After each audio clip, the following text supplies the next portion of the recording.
It's for everything that goes into downtown St. Pete, but also you need that anchor to still be a strong anchor, right? You can't just have the team, flail around.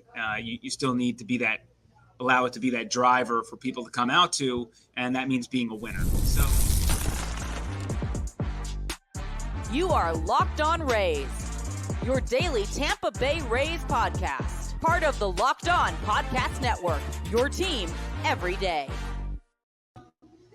Welcome to Locked On Rays, your daily podcast covering everything Tampa Bay Rays, from game analysis to player interviews. We've got you covered with all the latest news and insights. My name is Kevin Weiss. I'm Ulises Sambrano. it's your boy, Evan Closky. Back again, and we appreciate it, bringing you expert analysis and passionate discussions about our beloved Rays. Whether you're a diehard fan who vividly remembers Longo's Game 162 just like us, or you remember the early Devil Ray days of Wade Boggs or Carl Crawford, we're here to break down every play, every trade, and every milestone. In fact, this is our 6th season covering the Rays daily. And every season, they've gone to the playoffs, hopefully again this year. So grab your favorite Rays gear, settle in, subscribe to our Locked On Rays YouTube channel and other podcast platforms. You can also find us on X and Instagram at Locked On Rays. This episode of Locked On Rays is brought to you by Booking.com. Yeah. The right stay can make you a fan of any city, even your rivals. Check out Booking.com for your stay today. Well, Evan, pleased to be joined with us again. The Trop vote. It's back. It's there. It's a done deal, right? 100%? 99.99999%?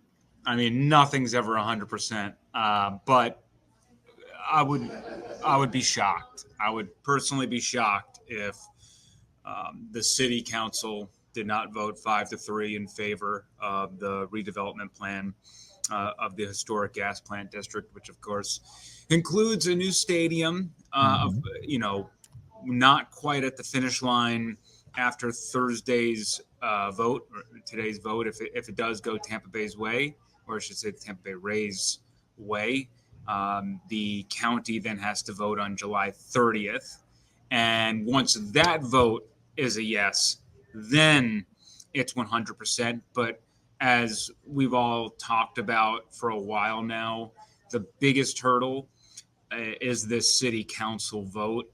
And for all intents and purposes, it does seem like they have the 5 necessary. I don't know if they got another one above 5, but they got the 5. And if they can get over that hurdle, which we think is going to happen, it looks like the Rays are here to stay, which would be officially. Now, with the Rays, if, again, it happens and they get the 5 votes, do you think this is going to change the atmosphere, the level of enthusiasm that this fandom has with the current iteration of this team in 2024? With this 2024 team, no. No one's really going to be jacked up for what's to come until it actually comes. I think that there's a lot to be excited about for the 2025 to 2027 team, right? Yeah. The next few years after this season, we expect them to be very good. But until we kind of get like shovels in the ground and we start seeing it come to life, I don't necessarily think it's going to like resonate any differently with the community or Rays fans or traveling across the bridge. Heck, when the new stadium opens up, there will be a surge, I'm sure, to go check it out in the short term. And for the most part, we know exactly how this song and dance is going to go, right? But once they continue to redevelop the area, and as we continue to have this Rays franchise get older and reach its 30s and beyond that, we're going to start seeing a lot of these kids who grew up lifelong Rays fans start having families of their own, and then we essentially get another generation there. So that's the ripple effect. And otherwise, from a baseball perspective, you have to be super excited for what the stadium will be. It will arguably be the coolest stadium in America once it's complete, if it does go through, and it would all but seal the deal as far as like an All-Star game coming to town. That would happen. Now, as far as getting the fan base jacked up and everybody enthused for a new stadium opening in 2028, do you see or envision the Rays going out and landing that big fish? Getting a Marcell Ozuna, getting a Freddie Freeman, getting an Aaron Judge light? Will they go out and throw a 9-figure deal at somebody or a combination of large deals to rein in the parade with the new ballpark? I mean, I think that they would theoretically have more money at their disposal. You got to also remember that once the stadium does open and they can start kind of seeing the profits of what the area starts to bring in, then they can invest in a team. I think they should make a big splash leading into that stadium. Mm-hmm. I don't want to be like on the ultra pessimistic side of things, but Miami did something very similar where Jeffrey Luria signed a bunch of these guys and shipped them off a half a year later and sold the team. So there's the PR stunt that is. I don't think Stu will go that route. I do believe that you're going to have to bring in a star to showcase this building. And then, so I do think it's actually possible for them to land a big fish. I don't want it to seem like they're going to just all of a sudden spend oodles and oodles of dollars. Right. But the hope would be that maybe some of these guys who they groom through the their own system, who develop, maybe they can stick around a little bit longer. Maybe it's not going to be such a, hey, when the arbitration years are coming to an end, we got to get them the hell out of town so we extract value. Their practices are still like really sound, and the foundational elements of what they do are something that they should continue doing, because that's what smart organizations do. You're not going to build a winning team through free agency. I don't care what sport it is.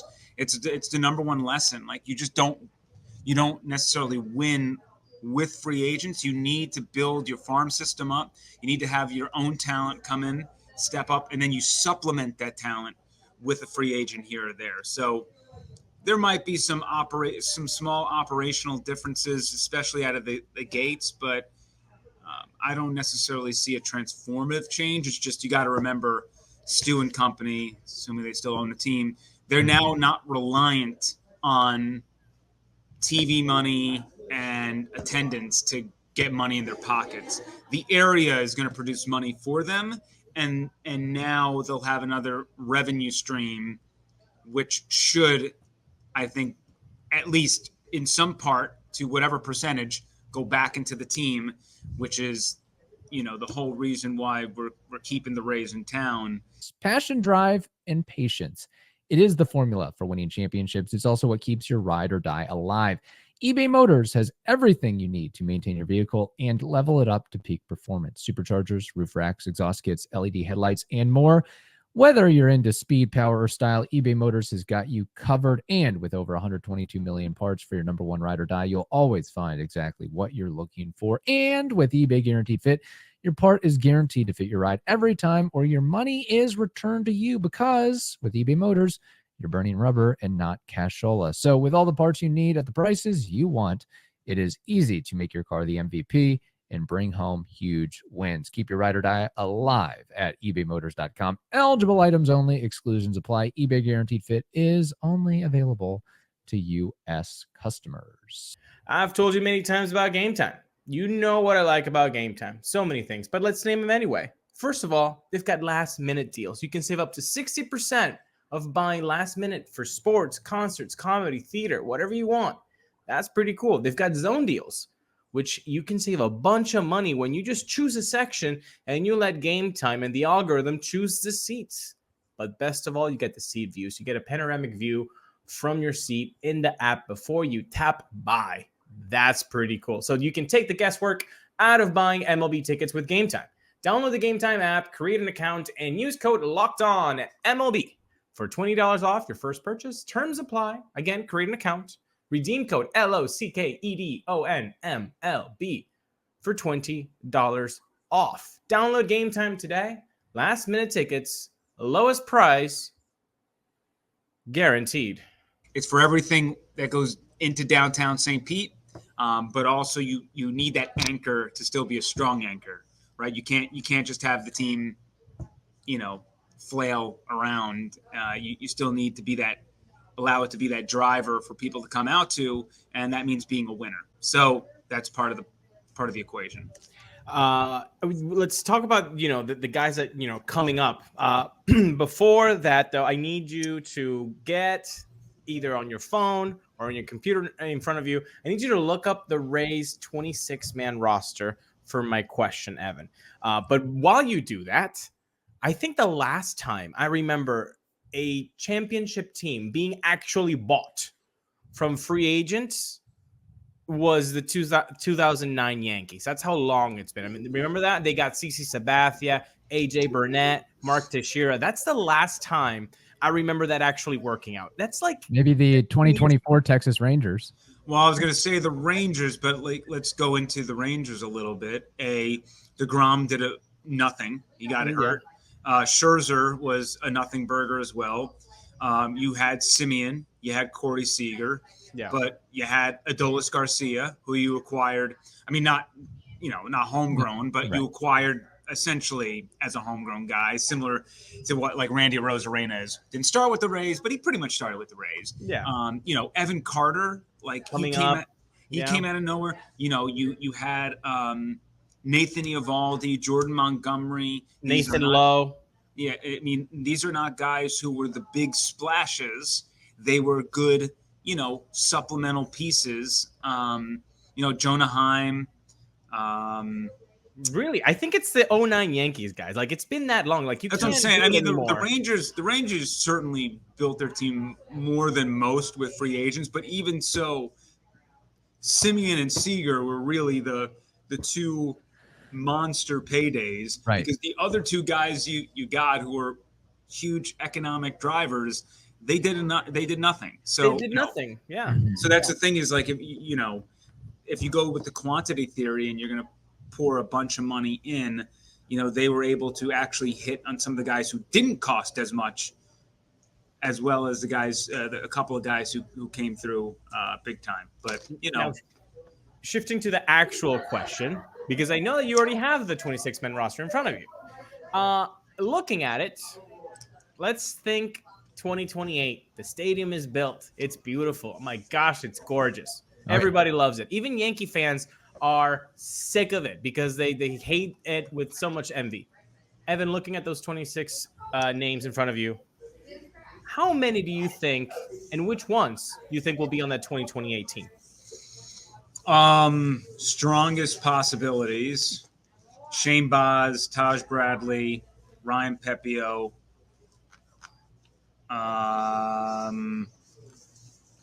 Josh Lowe. Maybe I would lean towards Josh Lowe being on it, and maybe DeLuca and or Palacios, but I would probably guess one of them at best. That's 5 out of 26. It's 5 out of 26. Let's make it harder. Make it 3. 3.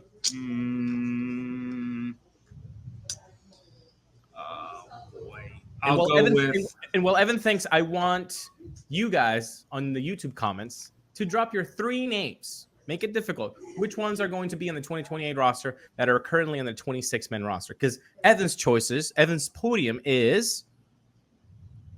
I'm gonna go with Taj Bradley. Mm-hmm. I'm gonna go with. Well, I mean, you're also really should look at the isn't the 40-man important? Like, do we not like? Well, that's kind of where it was trying to make the question a little bit trickier. Was the 26-man? I got it. Okay, so 40-man will be here for days with Junior. Yeah, you're right. All these guys. Taj. I'll say Taj. I'll say Josh Lowe. And I'll say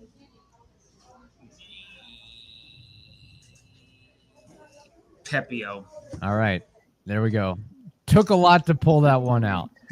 Look, regardless, I think that the Rays, for them to win a championship, and with a brand new stadium, the history shows it. While maybe you don't have to go out and buy an entire team, you need to have a payroll of at or near at least $100 million. Would we agree with that sentiment that they're going to have to acquire or sign or re-sign or extend and create that continuity, and guys who have been there, done that, and can perform in the playoffs and not score in the playoffs in the wild card, whatever it is? Yeah, I mean, you need an anchor.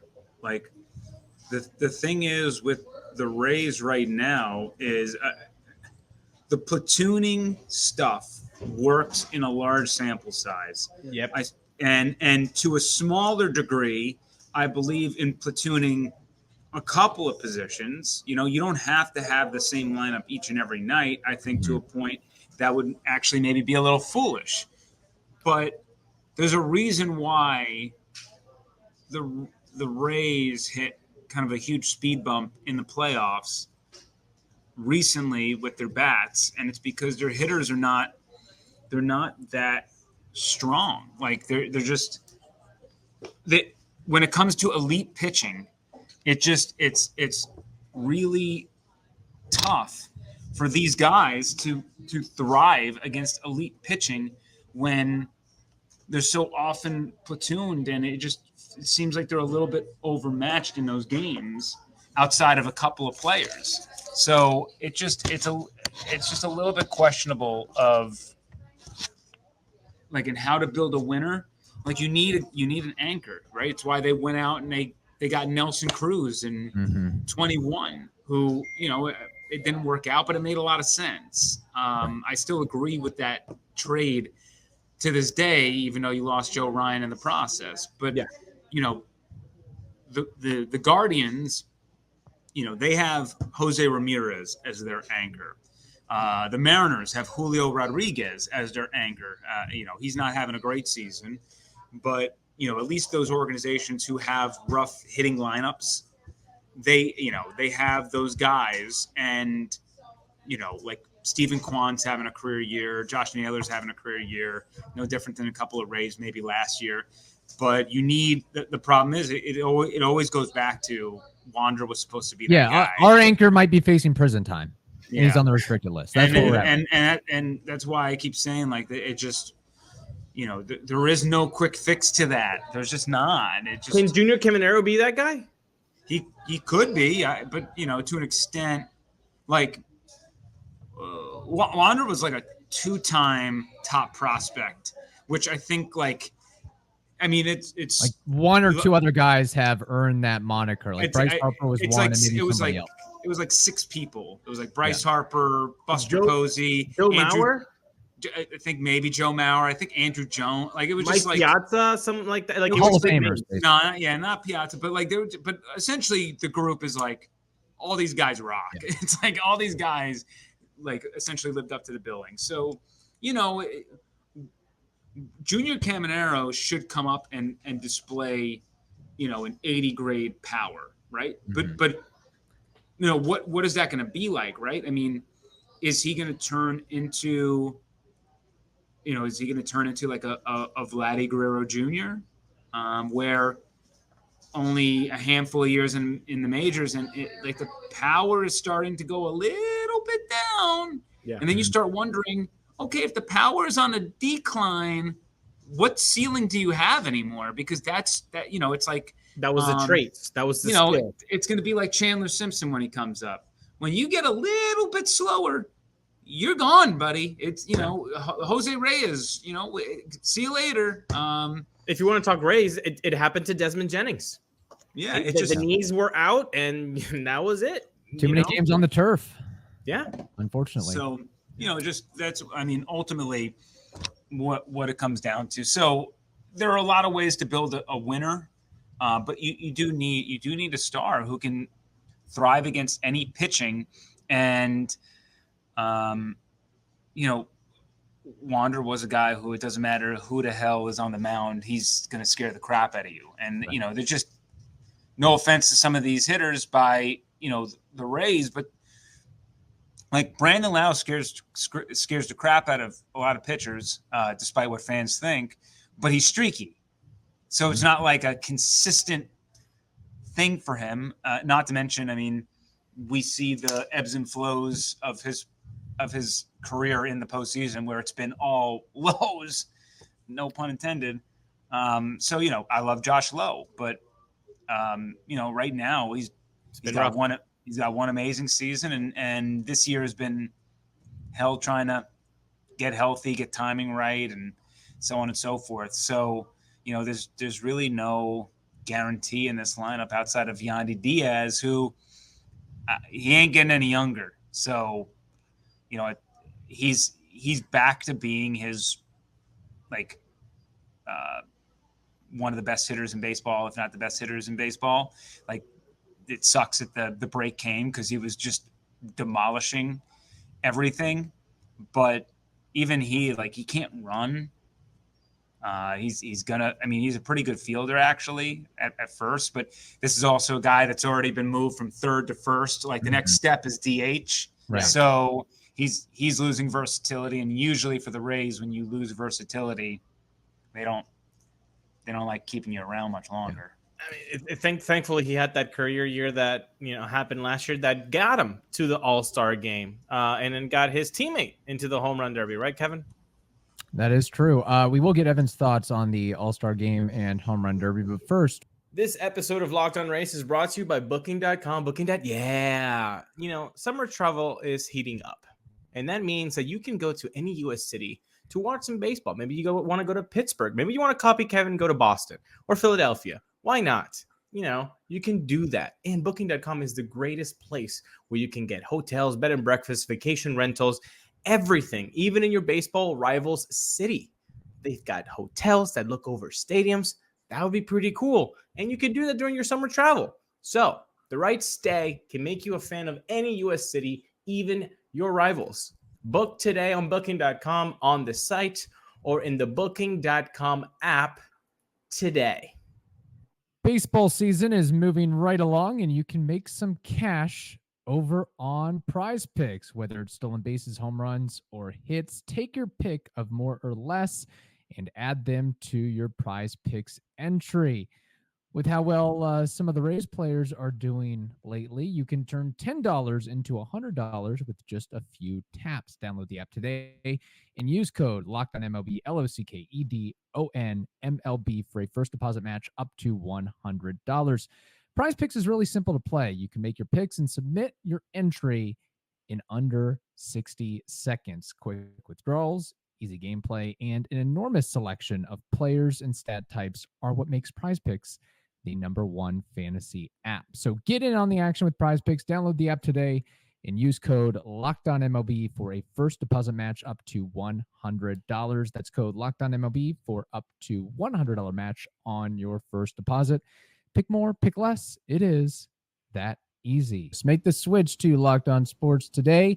Locked On Sports Today brings you can't miss analysis, opinions, and news, streaming 24/7 on YouTube or the free Amazon Fire TV channels app, part of the Locked On Podcast Network, your team every day.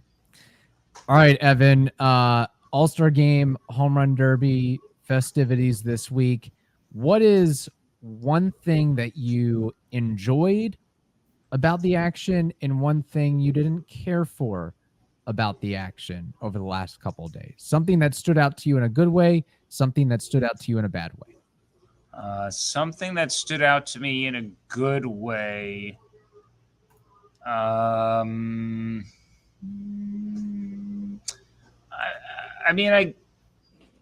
thought the Derby went well. It was an exciting ending.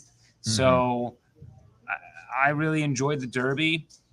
I think some fans weren't in love with the format changes, but I actually didn't mind it. I really don't like the fact that two people go up against each other and one has 50 and the other has 49, like the other person loses right out of the gates. Like, this is a way more equitable way of doing it. I do think that the overtime or whatever, the extra 3 or 4 outs, I think they can. I don't like how like the clock stops and they just get whatever. I just think that maybe again go back to like bonus time and make it just like a minute or something. But overall, I love the Derby and didn't care for the jerseys at all, just like everybody else. I think that was rough. Obviously, the Home Run Derby anthem was rough. Oh yeah. Although that individual, that lady, got so much publicity. I almost thought it was stunted on purpose because I checked out her Spotify after the fact. Otherwise, I wouldn't have. She announced she was drunk. She announced she was drunk and she's going to rehab. So remember that interview with Letterman like years ago with Joaquin Phoenix, and then he was like all out of it. And he had like long hair, long beard with the sunglasses, and it was a really odd interview. People were like, well, what is he doing? Like, it was a big thing. Do you guys remember that? No, I just assume that's every single celebrity that's ever been on Letterman. That's how they act. And no, the point is they were doing a mockumentary at the time. They just didn't tell anybody, but it was an odd interview and people were like asking questions, but it brought a lot of publicity. Just like you said, the singer got a lot of publicity after the fact. I thought it was a stunt, but evidently she was having some issues for sure. Yeah. Well, let me put it to you this way, Evan. So Ulises and I discussed earlier this week. It just seems like maybe it's just growing older and having different interests and, with the internet and being able to watch any and every player, view clips, view stats by the fingertips of our hands on our cell phones and computers and so forth, that the All-Star Game and Home Run Derby doesn't have the allure that it once did back in the late 90s, early 2000s. Is there any way to rejuvenate that? Or maybe I'm just way off base here and adolescents love everything that's going on. I don't know. I still think that the Major League Baseball All-Star Game is the most pure All-Star Game that we got.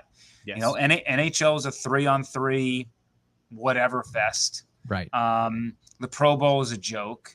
Yeah. And then the NBA All-Star Game is a bunch of BS, threes and dunks until the very end when they have Elam's ending, which has helped that All-Star Game out a lot. But those, usually people don't clamp down until the very end. So the thing about baseball is that you genuinely play the game. There's no other way to do it. You can't half-ass it. You have to play the game. Skeens is out there throwing gas and, hitters are trying to hit. There's no way to like shortcut it. So, and not to mention like Bryce Harper's there, Ohtani's there, Skeens is there. Like Altuve pulled out, but really like all the major players in the sport go, at least all the major players in hockey go. Not all the major players in football go. Baker Mayfield won the MVP this past year in the Pro Bowl. He was like the 5th alternate at QB. So, and mostly all the stars in basketball go. But I don't know if there's any quick fix to it outside of, I don't know, there's a chance of like, I think to get everybody in, maybe a thought of making it a 10-inning game, because I think it's silly when some people aren't used or you don't get to see them enough. So, maybe you even extended an inning and just, it's a 10-inning game and maybe that leads to a tie or something, or, they have the Home Run Derby swing off as the tiebreaker still. And that would be maybe my only kind of tinker on it. This year was a very unfortunate one for Rays fans. All they had was Isak. Right. Isak literally swung at the first pitch. You barely saw him. If he got up to get a beverage, you came back and missed him. Yeah. And he should have gotten a second at bat, but it was a 1-2-3 inning in the bottom of the 8th, and he didn't get to go up again. So there were pitchers not used. It just, and if you made it 10 innings, maybe you would eliminate some of those, like, let me pull a guy out after 2 outs and have like all these changes in the middle of the innings that slow the game down. You want to advocate for quickening the pace, and that means keeping them in for the inning and then making the changes, after the inning's over, which would then give you at least 10 on each team of guys to use. I love the 10 inning thing idea. I love adding that because it really does, I don't know, kind of, Peter Griffin grinds my gears thing where, they go to the All-Star game and they don't play, man. Like that I've always hated that. So I love that. It's Thursday. It's not Friday, so there's no trivia, but I'm going to give you trivia anyway. It's a quick one, all right? And then we can end the show. How many no-hitters have occurred in the All-Star game since the tradition began in 1933? How many no-hitters? 1? I'll say 2. I'll Price is Right this. Are you locking that answer? I'm locking it in. All right, there's got to be something to this, so I'm going to bump it up to 4. Forget my last answer. 4. 4. Closky with 1. The answer is 0. There have never been. Oh my God! This is any no-hitters. No-hitters in the All-Star game. Evan, where can people find your amazing work? Find it at Closky WTSP. That's me on the X. Usually I'm posting some ramblings since we haven't had many baseball games. I've been a little bit more quiet, give everyone a break. But also hit up 10tampabay.com, our 10 Tampa Bay app. Especially today is a great day to get it, considering the vote will be fully covered by us. I was told by Aaron Persijan, who you guys have spoken to before. He'll be there at City Council. Bring a pillow. It's going to take a while. So, a lot of public comments. They bumped it up to 11:30 from 1:30. So, this is kind of a big week for the Rays, big week for baseball, just kind of resetting. And then come next week, Buccaneers training camp. So everything begins. Last thing here, All-Star game. Evan, did I hear you say that you want to make the All-Star game count for home field advantage in the World Series, or was I hearing things there? You were definitely hearing things. Okay, just wanted to make sure that. All right, that's a no for me, dog. Okay, understood. That will wrap up this edition of Locked On Rays. Thanks as always for making us your first listen every day. Every dayers coming up on the next episode of Locked On Rays. More Evan Closky with a lot of topics to discuss, plus trivia name that war that will be coming up.